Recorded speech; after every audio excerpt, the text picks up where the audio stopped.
Speed से काम होने वाला है, ठीक है। देखिए, सबसे पहले हम बात करते हैं नोम चोम्स्की की, यहाँ पर बात करते हैं, जिन्होंने अपना भाषा का जो सिद्धांत दिया था। अब देखिए, नोम चोम्स्की अपने भाषा के सिद्धांत में क्या बात करते हैं। नोम चोम्स्की के सिद्धांत से पहले मैं आपको एक जरा बेसिक कॉमन सी चीज समझाता हूं, उसके बाद कुछ आपको पिक्चर क्लियर हो जाएगी। वरना नोम चोम्स्की को समझने में, और आगे भी जैसे मैं आपको स्टीफन क्रेसन की थ्योरी बताऊंगा, उसको समझने में वरना थोड़ी प्रॉब्लम आपको आ सकती है। देखिए, दो महत्वपूर्ण कंसेप्ट आप लोग यहाँ पर समझ लीजिए। अगर मैं आपके सामने बात करूं भाषा अर्जन की बात करूं, अगर मैं आपके सामने बात करूं यहाँ पर भाषा अर्जन की बात करूं, ठीक है, अगर मैं आपके सामने बात करूं भाषा अर्जन की बात करूं, और दूसरी की मैं बात करूं जो होती है आपकी भाषा अधिगम होता है। दूसरा क्या होता है, दूसरा होता है आपका भाषा अधिगम यहाँ पर होता है, ठीक है। अगर मैं इंग्लिश के अंदर इनकी बात करूं तो इसको आप लोग लिख सकते हो लैंग्वेज एक्विजिशन कह सकते हो। ये होता है आपका लैंग्वेज एक्विजिशन होता है, ठीक है, ये होता है आपका लैंग्वेज एक्विजिशन यहां पर होता है। और ये होता है आपका लैंग्वेज लर्निंग होता है। ये क्या होता है, ये होता है आपका लैंग्वेज लर्निंग यहां पर होता है। अब क्या होते हैं, जरा दोनों के ऊपर एक बार नजर डालिए, क्योंकि उसके बाद जो जितने भी आपके भाषा विद्या जो मनोवैज्ञानिकों के विचार है, ये आपको अच्छे तरीके से समझ में आ जाएंगे। देखिए, अगर मैं बात करूं आपके सामने भाषा अर्जन की बात करूं, अगर मैं आपके सामने बात करूं भाषा अर्जन की बात करूं, लैंग्वेज एक्विजिशन की बात करूं, जब हम किसी भाषा को एक प्राकृतिक रूप से सीख लेते हैं, एक नेचुरल प्रोसेस के थ्रू सीख लेते हैं, या अपने आप ही सीख लेते हैं, आप लोग इसको कह सकते हो, तो ये होती है आपकी भाषा अर्जन होती है, जिसको एक प्राकृतिक तरीके से एक नेचुरल प्रोसेस के थ्रू यहां पर सीखा जाता है। तो ये आपकी कौन सी होती है, ये आपकी होती है भाषा अर्जन होती है। जैसे हम लोगों ने प्राकृतिक रूप से किसको सीखा, जो हमें अपने आप ही आ गई भाषा, हमारी मातृभाषा वही। जैसे मेरी मातृभाषा हिंदी है, आप लोगों की कौन कौन सी मातृभाषा है, कमेंट बॉक्स में आप लोग बता सकते हो। तो मेरी मातृभाषा जैसे हिंदी है, तो मेरी जो मातृभाषा है यानी जो मेरी मदर टंग है, तो मैंने अपनी जो मातृभाषा सीखी वो अपने आप ही सीख ली, प्राकृतिक रूप से सीख ली। और किसके माध्यम से सीख ली, मेरी फैमिली के अंदर ये भाषा बोली जाती थी, उसको मैंने अनुकरण करा और इस भाषा को मैं यहाँ पर सीख गया। तो यानी इसको आप लोगों ने सीखा अपने फैमिली यानी परिवार से। तो परिवार के माध्यम से आप लोगों ने इस भाषा को सीखा, जिसको आप लोग कह सकते हो ये है आपकी और हमारी फर्स्ट लैंग्वेज। यानी हमारी जो पहली भाषा होती है, जो हमारी मातृभाषा होती है, ये हमारी फर्स्ट लैंग्वेज होती है, ठीक है। और जब आप लोगों के सामने थ्री लैंग्वेज फॉर्मूला की बात आएगी, ठीक है, शिक्षा नीति 2020 में भी उसको फ्लेक्सिबिलिटी के बारे में कहा गया है, ठीक है। अभी जैसे जैसे क्लास शुरू होती जाएगी ना, तो शायद एक दो वर्ड आपको ऐसे लगे कि ये पता नहीं कौन सा आ गया। तो जैसे जैसे आप लोग मेरी एक महीने की क्लास ले लोगे ना, आपको सारी चीज समझ में आ जाएगी, क्योंकि बहुत सारी चीजें मैं कनेक्ट करके आपको बताता हूँ, ठीक है। तो शिक्षा नीति 2020 में भी, चाहे इससे पहले आपकी कोई भी शिक्षा नीति हो, 68 हो, 86 हो, या 92 के अंदर जो आपका संशोधन हुआ, या जो आपकी 2020 के अंदर आई है, वहां पर थ्री लैंग्वेज फॉर्मूला दिया था कि बच्चों को स्कूल में तीन भाषा पढ़ानी बहुत जरूरी है। पहली उसकी मातृभाषा, जैसे फॉर एग्जाम्पल नॉर्थ इंडिया की अगर मैं बात करूं, तो ज्यादातर की मातृभाषा यहाँ पर हिंदी देखने को मिलेगी। कौन सी देखने को मिलेगी, हिंदी देखने को मिलेगी। तो बच्चों को स्कूल में ये तीन भाषा पढ़ाने की बात करी थी, पहली मातृभाषा, चाहे बच्चा किसी भी स्टेट का आपका हो, दूसरे नंबर पर मान लीजिए मेरी हिंदी है तो दूसरे नंबर पर इंग्लिश, और तीसरे नंबर पर कोई भी ट्रेडिशनल लैंग्वेज, या कह सकते हो जैसे साउथ की ज्यादातर जो आपकी लैंग्वेज होती है, साउथ के स्टेट की, वहां की कोई आपकी लैंग्वेज, ठीक है। तो ये होता है आपका भाषा अर्जन, ठीक है, जिसको आप लोगों ने किसी भाषा को प्राकृतिक रूप से सीख लिया, जिसके लिए आपको कोई प्रयास नहीं करना पड़ा। यानी ये क्या थी आपकी, ये थी आपकी सरल और स्वाभाविक। कैसे थी, स्वाभाविक थी, यानी सभी ने सीख लिया इसको, ठीक है, स्वाभाविक है। आप लोगों ने सभी ने मातृभाषा सीखी हुई है। कोई ऐसा है जिसने अपनी मातृभाषा सीखने में जिसको दिक्कत आई हो, सभी ने अपने आप सीख ली।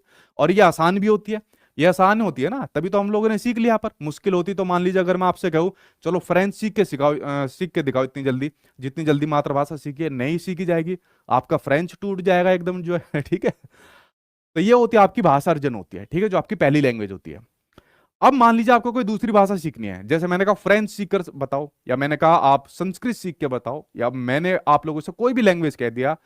तो जैसे मान लीजिए आप लोग दूसरी भाषा सीखते हो जो आपकी सेकंड लैंग्वेज होती है, तो कोई भी दूसरी भाषा को सीखने के लिए जब आपको संघर्ष करना पड़ता है, जब आपको संसाधनों की जरूरत पड़ती है, तो वो होता है आपका भाषा अधिगम, जिसके लिए आपको रिसोर्सिस की, यानी कि जिसके लिए आपको संसाधनों की जरूरत पड़ती है। किसके लिए जरूरत पड़ती है, संसाधनों की जरूरत पड़ती है, जो आपकी सेकंड लैंग्वेज होती है। फॉर एग्जांपल अगर मैं आप लोगों से कहूं दूसरी लैंग्वेज, जैसे फ्रेंच के बारे में मैंने कहा, ठीक है, तो मान लीजिए आपको फ्रेंच सीखनी है, ठीक है, आप लोगों को जापानीज सीखनी है, ठीक है, या मान लीजिए आप लोगों को इंग्लिश सीखनी है, कोई भी एक्स वाई जेड लैंग्वेज आपको सीखनी है, तो इनके लिए आपको इनकी बुक पता होनी चाहिए कि किस बुक से सीखी जाएगी, इनके लिए आपको इनके टीचर होने चाहिए, जो टीचर आपको बता सके, इस भाषा को सिखा सके। इनके इन भाषा के रूल्स आपको पता होने चाहिए कि इन भाषा के अंदर कौन कौन से नियम होते हैं, ताकि ये सीखा जाए। यानी इनके लिए आपको संसाधनों की यहाँ पर जरूरत पड़ती है, इन रिसोर्सिस की जरूरत यहाँ पर पड़ती है, जो मैंने आपके लिए यहाँ पर बताए। इसलिए आपकी क्या होती है, इसलिए आपकी होती है हार्ड होती है, ठीक है। इसलिए क्या होती है आपकी हार्ड होती है, कॉम्प्लेक्स होती है, हिंदी में लिख सकते हो आप लोग इसको, ये आपकी जटिल भाषा होती है, ठीक है, समझ गए। ये आप लोगों की जटिल भाषा होती है, या इसके साथ में एक और टर्म लिख सकते हो, ये आपकी स्कूल की लैंग्वेज होती है। क्या होती है, ये आपकी स्कूल की लैंग्वेज होती है, जिसको बच्चा स्कूल में जाके सीखता है, यानी कि आपकी औपचारिक भाषा आप लोग इसको कह सकते हो, औपचारिक रूप से जो बच्चा सीखता है। औपचारिक शिक्षा बच्चे की कब शुरू होती है, जब बच्चा स्कूल में जाना शुरू कर देता है, और अनौपचारिक रूप से अपनी भाषा को बच्चा यहाँ पर सीख लेता है, जैसे अपनी मातृभाषा सीखता है। तो ये होता है भाषा अर्जन, जब बच्चा किसी भाषा को अपने आप सीख लेता है, प्राकृतिक रूप से सीख लेता है। और भाषा अधिगम, जब उसको सीखने के लिए संसाधनों की जरूरत पड़ती है, साधनों की जरूरत पड़ती है, समझ गए। अब जो यहां पर मैं आपके सामने मनोवैज्ञानिक लेने वाला हूं, नोम चोम्स्की ने कहा कि जो हम लोग अपनी भाषा सीखते हैं, जैसे जो हम लोगों ने अपनी पहली भाषा सीखी, अपनी मातृभाषा सीखी, कौन सी सीखी, जो हम लोगों ने अपनी पहली भाषा सीखी, मातृभाषा सीखी, ये हम लोग बाई बर्थ हमारे अंदर क्षमता थी, इसलिए हम लोग यहां पर सीख गए। इनका कहने का मतलब है आपके हमारे अंदर, प्रत्येक बच्चे के अंदर बाई नेट एबिलिटी, यानी जन्मजात क्षमता होती है इस भाषा को सीखने के लिए। तो इनका स्टेटमेंट ये हमेशा सबसे ज्यादा जो आज तक सीटेट के एग्जाम में पूछा गया है वो यही आता है कि बच्चे में भाषा सीखने की कैसी क्षमता होती है, बच्चे में भाषा सीखने की जो होती है जन्मजात क्षमता होती है। कैसी क्षमता होती है, जन्मजात क्षमता होती है, यानी कि बाई इनेट एबिलिटी होती है, यानी बाई बर्थ एबिलिटी होती है बच्चे में भाषा सीखने की। और सही कह रहे हैं भाई आप लोग, ठीक है, नोम चोम्स्की ने सही बात कही। अच्छा, असल में नोम चोम्स्की जो है ना, बड़े क्रांतिकारी भाषाविद हुए, ठीक है। अमेरिका थोड़ा इनसे खिलाफ रहता था, क्योंकि अमेरिका की खासकर विदेश नीति की ये आलोचनाएं बहुत करते थे, ठीक है। अब जो भाषाविद होते हैं, जो आपके मनोवैज्ञानिक होते हैं, इसी प्रकार का कुछ इनका स्वभाव आपको देखने को मिलेगा, ठीक है। जैसे इससे पहले व्यवहारवाद की वहां पर बात चलती थी, उनकी थोड़ी इन्होंने यहाँ पर आलोचना करी थी, तो बड़े क्रांतिकारी यहाँ पर हुए, ठीक है। और कोई ज्यादा बहुत पुराने टाइम पीरियड के नहीं है, ये आपके 19वीं 20वीं सदी के अंदर ही आपको देखने को मिल जाते हैं, ठीक है। तो आप लोग समझे पहला पॉइंट कि बच्चे में भाषा सीखने की जन्मजात क्षमता होती है। अब कैसे होती है भाई बच्चे में भाषा सीखने की जन्मजात क्षमता, तो इन्होंने कहा कि जो हमारा माइंड होता है, आपका माइंड होता है, मेरा माइंड होता है, ठीक है। तो जैसे मान लीजिए जो हमारा माइंड होता है, इस माइंड के अंदर एक डिवाइस होता है। क्या होता है, इस माइंड के अंदर एक डिवाइस होता है जिसको बोला जाता है LAD।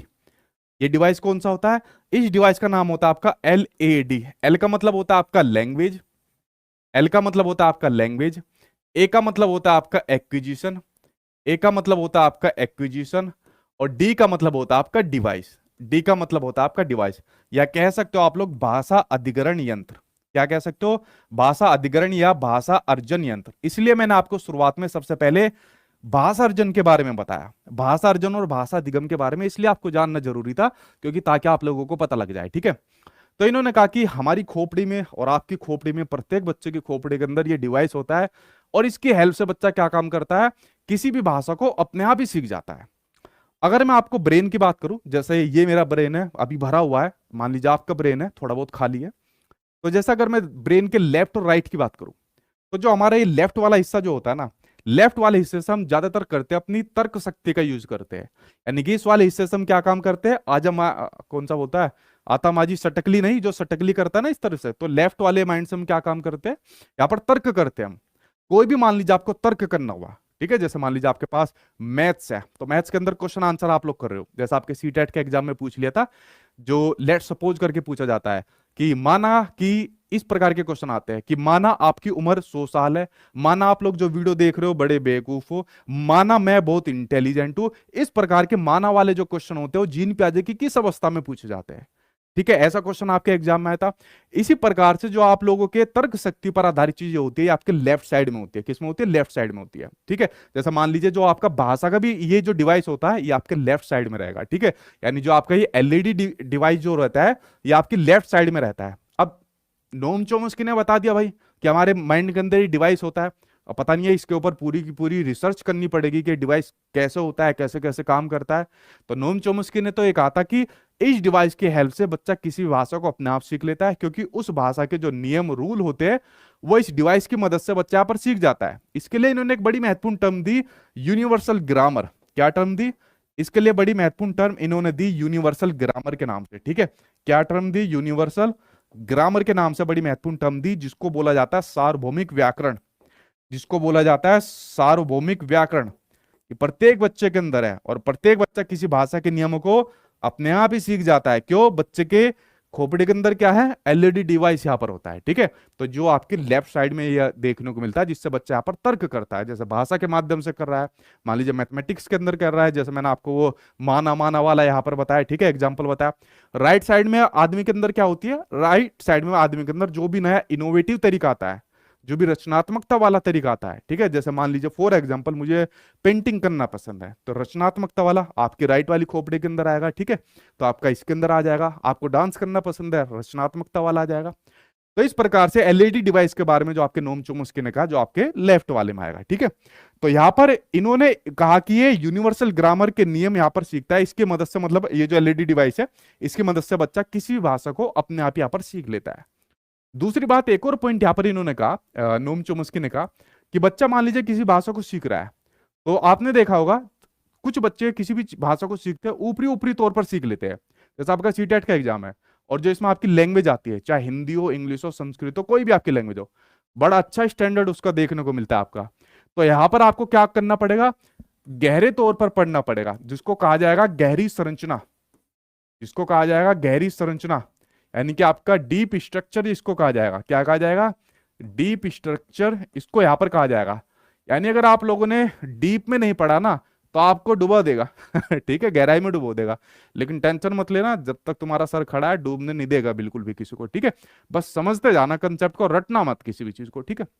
दूसरा, एक संरचना जो इन्होंने दूसरी बताई, वो बताई इन्होंने सतही संरचना। दूसरी बताई इन्होंने कौन सी? दूसरी बताई इन्होंने सतही संरचना, ठीक है, यानी कि सरफेसी स्ट्रक्चर।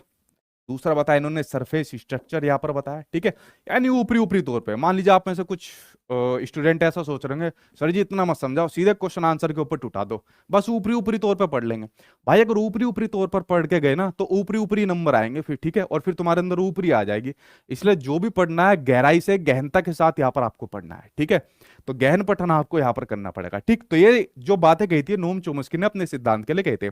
इन्होंने एक बड़ी फेमस बुक लिखी थी, ठीक है। उस बड़ी फेमस बुक से एक बार जब आपका ऑनलाइन का एग्जाम हुआ था, जब आप वहां पर एक क्वेश्चन भी आया था, ठीक है, तो वहां पर उनसे संबंधित एक क्वेश्चन आया था जो ग्रामेटिकली रूप से ठीक था, लेकिन उसका कोई सेंस नहीं निकल रहा था। तो उसी किताब से पूछा वो क्वेश्चन था। असल में क्या था, जब पेपर आपका ऑनलाइन हुए थे, ये 2 बार जो ऑनलाइन हुए, तो एग्जामिनर के पास ज्यादा क्वेश्चन नहीं होते थे, तो दुनिया भर के ऊट पटांग क्वेश्चन पूछता रहता था, ठीक है। तो क्वेश्चन आपका आ गया था। वो बड़ी फेमस बुक थी, बड़ी मतलब कह सकते हो क्रांतिकारी बुक थी, जो आपके नोम चोम्स्की ने लिखी थी, ठीक है। तो आप लोग नोम चोम्स्की के बारे में